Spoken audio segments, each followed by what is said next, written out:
উত্তর চব্বিশ পরগনার বসিরহাট মহকুমার হিঙ্গলগঞ্জের পরে এবার হালি শহরে হিয়ারিং চলাকালীন অসুস্থ বৃদ্ধকে হাসপাতালে পৌঁছে দিলেন কাউন্সিলর প্রবীর সরকার।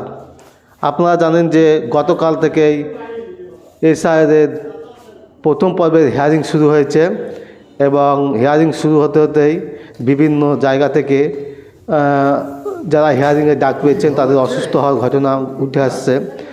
গতকাল রানাঘাট থেকে এক মহিলা কেঁদে ফেলেছিলেন।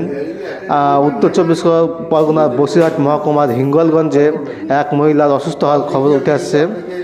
এবার হালিশহর মল্লিকবাগ হাই স্কুলের ৩ নম্বর ওয়ার্ডের ২০ নম্বর পার্টে হিয়ারিং দিতে এসে লাইনে দাঁড়িয়ে অসুস্থ হয়ে পড়লেন এক বৃদ্ধ, নাম সমর ঘোষ। কী জানা যায়, প্রত্যক্ষদর্শীর মতে তখন লাইনে দাঁড়িয়ে থাকার ফলে তিনি অসুস্থতা বোধ করেন। ঘটনার খবর পেয়ে সঙ্গে সঙ্গে কাউন্সিলর প্রবীর সরকার নিজ উদ্যোগে সমর ঘোষকে গাড়িতে তুলে হালিশহর পৌরসভার হাসপাতালে নিয়ে যান এবং তার চিকিৎসার ব্যবস্থা করেন। চিকিৎসার পর বর্তমানে সমর ঘোষ সম্পূর্ণরূপে সুস্থ বলে জানা গেছে। পরবর্তীতে হিয়ারিং সংক্রান্ত কাজ শেষ করে প্রবীর সরকার নিজে তাকে নিরাপদে বাড়ি পৌঁছে দেন।